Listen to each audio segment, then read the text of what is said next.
बिस्मिल्लाहिर्रहमानिर्रहीम अस्सलामुअलैकुम जी। तो गर्मियाँ अपने ज़ोर शोर पर हैं, बहुत ज़्यादा गर्मियाँ, और उस पर जो है ना सोने पे सुहागा कि लाइट जिस एरिया में नहीं जाती थी उस एरिया में भी लाइट जाना शुरू हो गई है। तो जो सबसे ज़्यादा परेशानी लाइट होती है गर्मियों में, हम हाउस वाइफ को चूल्हे के पास खड़ा होना वो सबसे ज़्यादा परेशानी होती है कि तपता हुआ जो जब चूल्हे के पास खड़े होते हैं ना, और मुझ जैसे को यानी कि मुझे दमे का मसला है, घुटन होने लगती है और सांस होने लगता है, तो बहुत मुश्किल होती है किचन में और खड़े होने में और गर्मियों में काम करने में। तो मैं क्या करती हूँ कि ये जो ठंडा मौसम होता है ना, उसी में जो है ना अपना काम पहले किचन का निपटा लेती हूँ। सबसे पहले जो मेरी कोशिश होती है ना उठते के साथ, वो ये होती है, क्योंकि जब मेरी शादी हुई तो मेरे जो एक कहते हैं ना कि गिरा बांध लेना, कि क्षमा ये गिरा बांध लो, कि जब जो है ना सबसे पहले उठते के साथ ही जो है ना अपना कमरे में जो है ना अपना बेड समेटना, और बेड पे जो है ना क्या कहते हैं सारा बेड जो सबसे पहले कमरे में सिमटा हुआ होना चाहिए।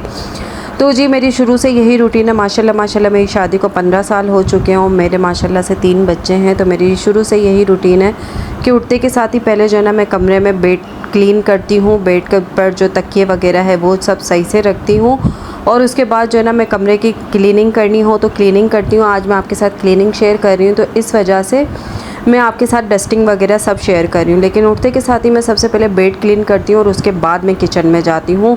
और जी तो यहाँ पर जो है ना मैं सबसे पहले एक बेड क्लीन करने के बाद उसके बाद जो बच्चों के बिखरे हुए कपड़े हैं उनको समेटूँगी, क्योंकि जब बच्चे स्कूल और मदरसे से आते हैं तो उनके जो है ना स्टेमिना इतना कमज़ोर हो चुका है गर्मी की वजह से कि उनमें इतनी हिम्मत नहीं होती कि वो अपने कपड़े अपनी जगह पे रख सकें। लेकिन जी बस इतनी भी मेहरबानी है उन लोगों की कि वो लाकर जो है ना ये इस हैंगर में टिंगा देते हैं यहाँ पर, कि भाई हमारी मम्मा को उठाने में आसानी हो। वरना जो है ना बाज़ बच्चे ऐसे भी होते हैं कि एक कमीज़ कहाँ होती है तो शलवार कहाँ होती है, तो इस तरह की चीज़ें समेटने में बहुत टाइम लगता है। तो बस जी ये करने के बाद मैंने बेड क्लीन करने के बाद जो बिखरी हुई चीज़ें थी उन्हें समेटा, और जो मेरा एक पुराना दुपट्टा है वो मैंने रखा हुआ है, उससे मैं डस्टिंग वगैरह कर लेती हूँ। जो मैला दुपट्टा होता है कि जिसे धोने में डालना होता है। जी तो यहाँ मैं क्लीनिंग कर रही थी तो इतने में मेरा बेटा मेरे पास आ गया, बड़ा बेटा रब्बी रज़ा। वो मुझे कहने लगा, मम्मा अपना रूम कितना छोटा सा है ना बेडरूम। तो मैंने कहा बेटा अल्लाह का शुक्र अदा करो, हमारा जो है ना एक ही रूम था। जब अम्मी के यानी घर पे पहले की बात मैं कर रही हूँ, बहुत पहले अम्मी का एक ही रूम था और उसमें माशाल्लाह मेरे 8 भाई, एक में हम 9, और अम्मी अब्बू 10-11 अफराद एक ही रूम में रहते थे। एक छोटा सा कॉमन था, बस एक नाम का कॉमन था, उसी में किचन था, वॉशरूम था, और समझ लें उसी में जो है ना हमारा सारा काम होता था। मैंने कहा अल्लाह का शुक्र अदा करो कि अल्लाह ने हमें जो है ना क्या कहते हैं 2 रूम दिए हैं। मैंने कहा उस वक्त हम एक ही कमरे में रहते थे, लेकिन फिर भी जो है ना माशाल्लाह महलों वाली फीलिंग्स आती थी। इतना अच्छा वक्त गुजरता था बहन भाइयों के साथ, माशाल्लाह वो वक्त जो है ना बहुत अच्छा हुआ करता था। खैर मैं तो सबसे छोटी थी, लेकिन फिर भी मुझे जो थोड़ा बहुत भी याद है ना उसमें बस एक फ़ीलिंग्स जो होती थी ना, ऐसा लगता था कि एक छोटे से कमरे में भी हम महल में रह रहे हैं। मोहब्बतों भरा वो माहौल होता था, माँ बाप के साथ, भाइयों के साथ, भाई बहनों के साथ बहुत अच्छा वक्त गुजरता था।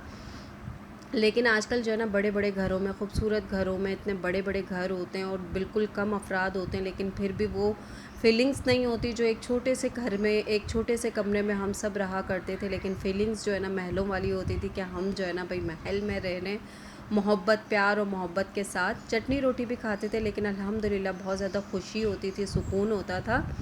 लेकिन आजकल जो है ना खुशी और सुकून तो कहीं बस समझ लें गुम ही हो चुका है। ज़्यादा पैसे भी हों, कुछ भी हों, लेकिन ना उसमें खुशी होती है और ना ही सुकून होता है। यहाँ जी मेरे बेडरूम की क्लीनिंग यानी हो चुकी है। मैं जो है डस्टिंग वगैरह करने के बाद झाड़ू वगैरह लगाती हूँ। मैं पहले एक रूम की क्लीनिंग करती हूँ, फिर दूसरे रूम की क्लीनिंग करती हूँ, यानी ड्राइंग रूम की, जो सोफ़ा मेरा रूम है उसकी मैं बाद में क्लीनिंग करती हूँ। तो आज मैं आपके साथ ये रूम की क्लीनिंग शेयर कर रही हूँ, उसके बाद मैं आपके साथ दूसरे रूम की क्लीनिंग शेयर करूँगी इंशाल्लाह ताला। गर्मियों में जो है ना काम मैनेज करना बहुत मुश्किल होता है, तो मैं इसी तरीके से करती हूँ कि जो ठंडा मौसम होता है ना उसमें मैं पहले पकाने की कर लेती हूँ, यानी कि सुबह में पहले रात में ही डिसाइड कर लेती हूँ कि क्या पकाना है।